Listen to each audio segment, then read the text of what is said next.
हरे कृष्णा। दोस्तों, कैसे हैं आप लोग। आज का टॉपिक है, क्या नारद मुनि का विवाह हुआ था। कई लोग कहते हैं, अलग अलग प्रश्न करते हैं कि क्या कभी नारद मुनि जी का विवाह हुआ था तो कहाँ हुआ था, आखिर नहीं हुआ था। आज इस टॉपिक पे हम विशेष रूप से बात करेंगे। एक समय की बात है, जो है ये रामायण में ही भगवान शिव जो है पार्वती को यह संवाद सुना रहे हैं। और प्रश्न ऐसा पार्वती करती हैं, उसका उत्तर शिव जी देते हैं कि आपके पार्वती जो है, आपके गुरु जी जो नारद जी हैं, उन्होंने ही भगवान को एक बार श्राप दिया था और उसके लिए जो है ऐसी लीलाएं हुई। तमाम इस पे शिव जी ने अपनी बात को उनसे कहा है। उसी पे हम बात करेंगे। एक समय की बात है, नारद जी तीनों लोक में भ्रमण करते हैं। वैसे ही भ्रमण करते करते उन्होंने एक सुंदर स्थान पे गए। वहाँ जो है मंद मंद हवाएं चल रही थी। वहाँ जो है झरने बह रही थी। बहुत ही ध्यान करने का बहुत ही सुंदर जो है स्थान था। वहाँ शिव जी जो है नारद जी जो है वहाँ बैठकर भगवान मुकुंद का ध्यान करने लगे। वो ध्यान करते करते भगवान के ध्यान में इतना खो गए कि बहुत दिनों तक उस ध्यान को करते रहे। इधर जब नारद जी ने देखा कि घोर तपस्या में इंद्र ने देखा कि नारद जी जो है घोर तपस्या कर रहे हैं। उनको नारद कहीं उनके भगवान का दर्शन होगा और कहीं मेरा पद, इंद्र पद न मांग ले। इस भय से इंद्र को अब दुख सताने लगा कि नारद जी लग रहा है इतना कठोर तपस्या इसीलिए कर रहे हैं कि उनको जो है इंद्र पद मिल जाए। इस भय से जो है इंद्र जी बहुत परेशान हुए। उन्होंने काम देवता को भेजा और कहा कि काम देव आप जाइए और नारद जी को आप जो है अपने वश में करके उनका ध्यान तोड़ दीजिए। कामदेव आए और उन्होंने अपनी संपूर्ण कलाएं दिखाई और जो है कम कि नारद जी का ध्यान टूट जाए। नारद जी तो भगवान के ध्यान में थे और उनके बहुत प्रिय भक्त हैं और सन्यासी भी हैं। तो भगवान के ही कृपा से कितना हो कामदेव अपनी कलाएं दिखाते रहे, लेकिन नारद जी का ध्यान नहीं टूटा।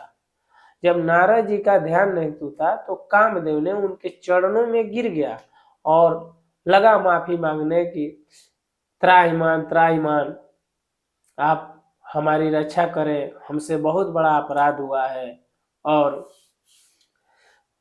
मैंने जो है बहुत प्रयास किया लेकिन आपका ध्यान मैं तोड़ नहीं सका। आप बहुत ही दिव्य जो है संत हैं। आप तमाम प्रशंसा करने लगा। तब जो है नारद जी ने ध्यान से खोले और बोले कि ठीक है, मैं जो है तुम्हें कुछ नहीं कहूँगा और तुम जाओ, मैं तुम्हें कुछ श्राप नहीं दूंगा। उसके बाद कामदेव तो चला गया, लेकिन यहाँ जो है नारद जी को अभिमान हो गया, अहंकार हो गया इस बात का कि एक बार यही कामदेव शिव जी की तपस्या तोड़ने के लिए कैलाश पर्वत पर गया था और शिव जी का तपस्या ये तोड़ दिया और शिव जी क्रोध में आ गए और जो है तपस्या उनका टूट गया और मेरा तपस्या तो ये तोड़ ही नहीं पाया। अब इनको अभिमान नारद जी को ये हो गया मन ही मन में कि मैं लग रहा हूं कि भगवान शिव से श्रेष्ठ हूं क्या। अब इनमें तमाम जो है मन में बातें चलने लगी। अब ये जो है घूमते घूमते शिव जी के वहां चले गए और शिव जी ने देखा कि नारद जी आ रहे हैं और जो है भक्त हैं, तो आज कथा होगी भगवान की। नारद जी गए तो शिव जी को प्रणाम किया और शिव जी ने आसन पे बैठाया। नारद जी से प्रश्न कर ही रहे थे, तब तक नारद जी स्वयं कहने लगे कि भगवान ऐसा ऐसा घटना हुआ और कामदेव नतमस्तक है, मेरा ध्यान नहीं टूटा। तो शिव जी तो समझ गए कि इन्हें अभिमान हो गया है। शिव जी कहे कि नारद जी ठीक है, आप तो काम पे विजय प्राप्त कर लिए हैं, बहुत अच्छी बात है, लेकिन एक हमारा सुझाव ले लीजिए, यह बात जो है कहीं मत कहिएगा और ब्रह्मलोक में मत कहिएगा, और कहीं तो कहना ही नहीं है, लेकिन एक बात याद रखिए, खास कर जो है आप कभी विष्णु जी से मत कहिएगा, ये बात जरूर याद रखिएगा। नारद जी को तो अभिमान हो चुका था कि काम को मैं जीत लिया हूँ। वहां से जो है फिर वह निकल गए और सीधे ब्रह्मा जी के पास पहुंचे कि भाई ब्रह्मा जी के मैं मानस पुत्र हूँ। वहां जाकर इन्होंने सुना दिए कि पिताश्री ऐसी ऐसी बात है। नारद जी, ब्रह्मा जी कहे नारद जी बहुत ही अच्छी बात है, लेकिन यह बात जो है आप किसी से मत कहिएगा। अच्छी बात है, आपने काम पे विजय प्राप्त कर लिया है, आप प्रशंसनीय है, लेकिन यह बात कभी किसी से मत कहिएगा, और खासकर विष्णु जी से तो कभी मत कहिएगा। अब नारद जी वहां से चल दिए और विचार किए रास्ते में कि मैं ही उनका भक्त हूँ, और सभी लोग कह रहे हैं कि उन्हीं से मत कहिएगा, ये कभी हो सकता है? मैं अपने हरि से क्यों नहीं कहूंगा, अपने नारायण से अपनी बात क्यों नहीं कहूंगा? नारायण नारायण कहते हुए ये जो भगवान हरि के पास पहुंच गए। वहां जो है भगवान विष्णु ने इनका स्वागत किया और आसन पे बैठाया और कुशल समाचार पूछे और कहे कि किस कारण आप जो है आए हैं, अपना उद्देश्य बताइए। तो नारद जी अपनी बहुत सी बातें बताए, लेकिन जो है उनका जो है मेन मुख्य बात तो यही थी जो शिव जी और ब्रह्मा जी के पास गए थे। भगवान तो अंतर्यामी, वो तो समझ ही रहे थे। नारद जी ने कहा भगवान ऐसा ऐसा हुआ, मैं जो है एक स्थान पे तपस्या कर रहा था, ये कामदेव जो है आया और बहुत ही अपने काम बाण को चलाता रहा, लेकिन मुझ पे कोई असर नहीं हुआ और मैं जो है काम को जीत गया हूँ। और जो है आप जानते ही हैं, आपसे क्या छुपाया भगवान। शिव जी ध्यान में थे और यही काम जो है उनका ध्यान तोड़ दिया, लेकिन मैं तो विजय प्राप्त कर लिया हूँ काम से। नारद जी से भगवान हरि ने कहा ठीक है नारद जी, आप तो बहुत अच्छे हैं, आपने काम पे भी विजय प्राप्त कर लिया, ठीक है, अच्छी बात है। तो नारद जी कहे कि प्रभु अब आज्ञा दीजिए, मैं जा रहा हूँ। विष्णु जी ने कहा ठीक है आप जाइए। जब नारद जी चल दिए तो भगवान विष्णु ने विचार किया कि भाई ये तो मेरा शुद्ध भक्त है और इसको जो है अहंकार हो गया है कि मैं काम पे विजय प्राप्त कर लिया हूँ, और शिव जी से भी यह ऊंचा अपने आप को देख रहा है, इसका तो अहंकार तोड़ना ही पड़ेगा, क्योंकि ये मेरा शुद्ध भक्त है। और जब भी भक्त को अहंकार तो होता नहीं है, अभिमान तो होता ही नहीं, कभी कभी लीला अनुसार हो भी जाए तो भगवान तुरंत ही अहंकार को निकाल देते हैं जो शुद्ध भक्त होता है। जैसे ही नारद जी गए, भगवान ने उनके पीछे माया डाल दिया। जब नारद जी आगे गए तो देखे कि एक बहुत ही सुंदर नगरी है, अद्भुत नगरी है। वैसा तो कभी वो कल्पना में भी नहीं सोचे थे कि ऐसा भी नगर हो सकता है। उन्होंने उस नगर को देखने के लिए अंदर प्रवेश कर गए। वहां गए तो सभी ने इनका स्वागत किया, सभी इनको जानते थे। आइए नारद जी, आइए आइए, भला आप आए, हमारे भाग जाग गए, आइए प्रभु आइए। और वहां ले गए राजा के, वहां राजा ने इनका स्वागत किया, बड़े ऊंचे स्थान पर बैठाया और इनका जो है थाली में पानी लेकर इनके जो चरणों को धोया और अपने सर पे पानी को लगाकर और इनको प्रणाम किया। मतलब शास्त्रों के अनुसार इनका जो है जितना अतिथि का गुरु का जितना सेवा होता है मतलब नियम अनुसार किया। नारद जी तो बहुत खुश हुए। एक तो अभिमान था ही कि मैंने काम पे विजय प्राप्त कर लिया है और मुझे इतना अभी तो मुझे इतना सौभाग्य मिल रहा है।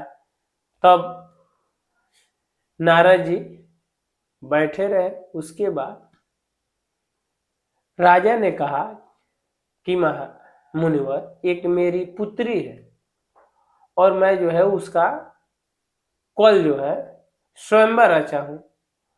आप उचित समय पे आ ही गए हैं तो जरा इसका हाथ देखकर बताइए कि इसके भाग में कौन सा वर लिखा है, क्योंकि आप जो है त्रिकालदर्शी हैं। आप जो है इसके हाथ देखें। जब जब नारद जी कहा ठीक है अपने पुत्री को बुलाओ, जब वो पुत्री सामने आई तो अद्भुत सुंदर थी। इतना सुंदर कि नारद मुनि भी चकमक मन खा गए, चकमा खा गए, इतनी सुंदर थी। और जब उसका हाथ देखे तो हाथों में जानते हैं क्या लिखा था? उसके रेखा बता रहे थे कि यह सुंदरी इससे जिसका शादी होगा, इसका जो पति है होगा, वह तीनों लोक का मालिक होगा। अब ये माया, भगवान ने इन पे माया डाल दिया है। इनको जरा भी समझ में नहीं आया कि जो इसका जो पति है वो तीनों लोक का मालिक है। तो तीनों लोक के मालिक तो भगवान विष्णु है, भगवान हरि है। ये समझ में नहीं आ रहा है क्योंकि भगवान ने माया डाल दिया है। इनको ये समझ में नहीं आ रहा है कि भगवान जो है मालिक है। इनको ये समझ में आ रहा है कि इसका जो पति है वो तीनों लोग का मालिक मालिक होगा, मालिक है। तो यानी स्वयंवर कल है तो जो जिसके गले में यह माला डालेगी वो तीनों लोग का मालिक हो जाएगा। अब ये तो लालच में पड़ गए। कहे ठीक है, ये घबराइए मत राजन। राजा से कहा ये आपकी पुत्री जो है जिससे भी इसका विवाह होगा तीनों लोग का मालिक होगा। राजा ने भाई बहुत इनका स्वागत किया कि आप जो है ये गुप्त रहस्य जो है भविष्य की बात आप पहले ही बता दीजिए। तब जो है वहां से राजा से विदा लेकर ये चले गए। रास्ते में विचार किया कि क्यों नहीं मैं इस लड़की से मैं ही शादी कर लूं और तीनों लोग का मालिक मैं बन जाऊं। तो इसके लिए नारद जी ने विचार किया। इसके लिए जो है वो शास्त्र को अच्छी तरह से जानते हैं नारद जी। उन्होंने विचार किया कि कन्या थी, स्त्री को जिसका विवाह होने वाला है, जो कन्या है उसको जो है रूप पसंद है और जो उसकी माता होती है उसको धन पसंद है और जो पिता होता है वह उसको कुल पसंद है। मतलब जिसका शादी होने वाला है, जो स्त्री होती है, जो कन्या होती है, वो कभी भी रूप देखती है कि मेरा पति जो मिल रहा है वो सुंदर है कि नहीं। और उसकी माता ये सोचती है कि मेरा जो दामाद मिल रहा है वो धनवान है कि नहीं, क्योंकि मेरे पुत्री को कोई दुख न पहुंचे। और पिता ये देखता है कि उसका कुल सही है कि नहीं, क्योंकि जो है बाद में लोग निंदा करते हैं। तो नारद जी ने देखा कि यह तो वरमाला डालेगी, स्वयंवर है, तो इसके ऊपर छोड़ा गया है तो ये तो रूप देखेगी। तो ये विश्व मोहिनी है, ये जो लड़की ये तो विश्व मोहिनी है, इतनी सुंदर है। तो विश्व मोहिनी है तो विश्व रूप हमारे भगवान हरि हैं। तो उनके चेहरे अगर चेहरा हो तो ये तो कभी दूसरे तरफ नहीं जाएगी। इनको ये होगा कि अच्छा करता हूँ, चलता हूँ भगवान से उनका रूप ही मांग लेता हूँ। तो इन्होंने भगवान विष्णु के पास गए। विष्णु जी ने कहा नारद जी बहुत ही जल्दी वापस चले आए, क्या बात है?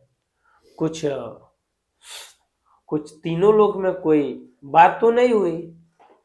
तो नारद जी ने कहा नहीं नहीं भगवान, मैं कुछ मांगता तो नहीं हूँ, लेकिन थोड़ा सा जरूरत है, कहने में संकोच कर रहा हूँ, कहिए तो कहूँ। तो नारद जी कहिए कहिए, बिल्कुल नहीं, कहिए जो चाहिए वो लेकर जाइए।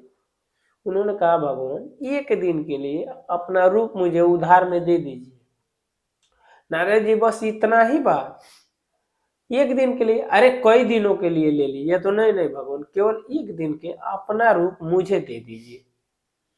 क्योंकि नारद जी कहते हैं कि जिसमें मेरी हित हो, इसलिए अपना रूप मुझे दे दीजिए, क्योंकि इसमें जिसमें मेरी हित हो। तो भगवान कहते हैं ठीक ऐसा ही होगा। जैसे ही कहते हैं वैसे देखते हैं कि मैं दिव्य सुंदर हो गया हूँ, जैसे नारायण है वैसे मैं हो गया हूँ। देख रहे हैं चारों तरफ, और वहां से खुशी के मारे चल देते हैं।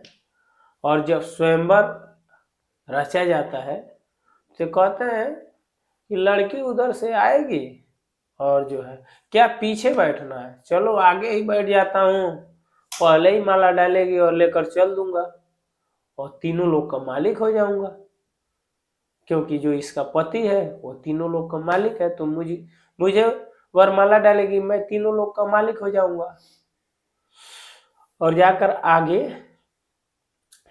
बैठ गए। नारद जी जब प्रवेश कर रहे थे तो शिव जी के दो गढ़ थे, इनके पीछे चल रहे थे और हंस रहे थे, और इनके मुख के तरफ देख देख के मुस्कुरा रहे थे, इधर मुंह करके हंस रहे थे, तो इधर उधर हंस रहे थे, देख कर मुंह छुपा छुपा।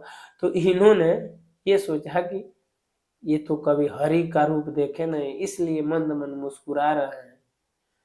देख रहा हूं तो मुंह को फेर ले रहे हैं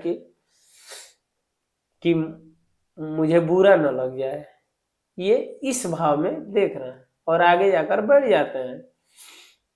जब उधर से वरमाला लेकर चलती है तो एक बात और है, भगवान ने ऐसा माया रचा था कि सबको ये दिखाई दे रहा था कि नारद जी हैं, लेकिन जो लड़की है उसको ये बंदर दिखाई दे रहे थे। और जब भगवान ने से जब ये मांग रहे थे कि अपना रूप दे दीजिए और जिसमें मेरा हित हो, तो भगवान ने विचार किया कि आज इसको जो है बंदर अगर सुंदर बना देते हैं तो जीवन भर ये बंदर बन के रह जाएगा, अगर इसे आज बंदर बना देते हैं तो जीवन भर ये सुंदर रहेगा। तो तो नारद जी को सबको नारद जी दिखाई देना, लेकिन उस कन्या को ये बंदर दिखाई दे रहा है। तो कन्या देखती है उधर से तुरंत भागती है इस तरफ। तो नारद जी विचार करते हैं, लग रहा है इसकी दृष्टि मुझ पे नहीं पड़ी है। तो नारद जी फिर जिधर नहीं गई थी फिर उधर जाके बढ़ जाते हैं, फिर उधर कन्या जाती है, उधर से फिर भागती है। और ये जो है जो शिव जी के दो गढ़ थे वो हंस हंस के मजा ले रहे थे। तो उसी स्वयंवर में भगवान भी राजकुमार का रूप धर के आए थे, और विश्व सुंदरी ने उन्हें जयमाला पहनाया और यह जो है लेकर चले गए। तो ये दोनों हंस रहे थे। तो इन्होंने विचार किया अकेले जाकर कि आखिर इतना मैं सुंदर हूं, विश्व सुंदरी ने मुझे जयमाला क्यों नहीं डाला। ये दोनों हंस रहे थे। तो कहे भाई तुम लोग इतना क्यों हंस रहे हो। तो वो लोग कह रहे हैं कि अरे भैया, अरे हंसने वाली ही तो बात है। आज तो हंसने वाली क्या बात है, आज तो अपना मुख नहीं देखा। तो नारद जी कह रहे हैं और मुझसे कौन बड़ा सुंदर है यहाँ। तो कह रहे कम से कम दर्पण नहीं मिल रहा है, शीशा नहीं मिला है, तो कम से कम पानी में तो देख लो कि तुम्हारा मुंह कैसा है। जब पानी में देखते हैं तो इनका मुख तो बंदर का, सारा शरीर भगवान का रहता है। उनको बहुत ही क्रोध होता है। उन्होंने कहा कि तुम लोग हंस रहे हो ना, मेरा मजा लिए हो ना, जाओ तुम जो है असुर कुल में जन्म ले लो। शिव जी के दो गढ़ को इन्होंने श्राप दे दिया। वो जो है असुर कुल में जाकर जन्म ले लिए। वहां से रोष में चले कि मैं जो है उस हरि को नहीं छोड़ूंगा, विष्णु को नहीं छोड़ूंगा।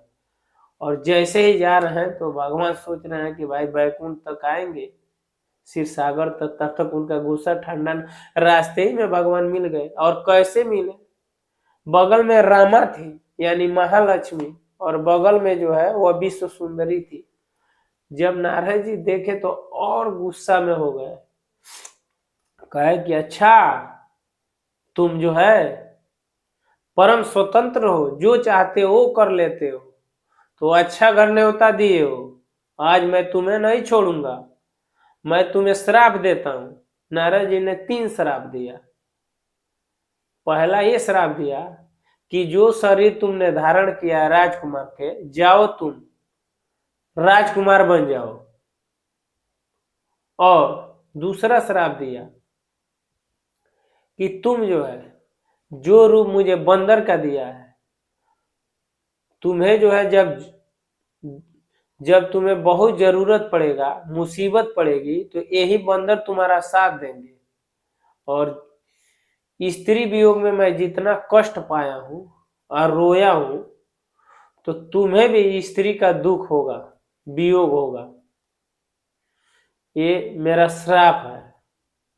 तो भगवान ने जो है हंस कर वह स्वीकार कर लिया, और उसके बाद से जो है अपनी माया को खींच ली। जैसे ही माया भगवान ने खींचा, नारद जी लगे कहने की नहीं नहीं भगवान, मेरी वाणी मिथ्या हो जाए, झूठी हो जाए, मैं जो है वैसे ही कह रहा था, मैं विनोद मत कर, तमाम बात कहने लगे। भगवान ने कहा नहीं नहीं, आप जो है ब्राह्मण हैं, और ब्राह्मण का जवान कभी खाली नहीं जाता है।